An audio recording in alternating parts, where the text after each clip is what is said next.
In this tutorial, I will demonstrate how to clear the memory by cold starting the unit. Press and hold the page key until level 3 appears. Press the up arrow key to select conf, enter code 4.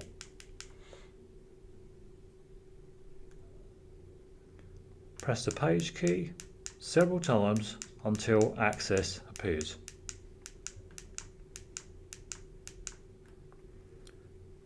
Press the scroll key a few times until cold appears. Press the up arrow key to select yes.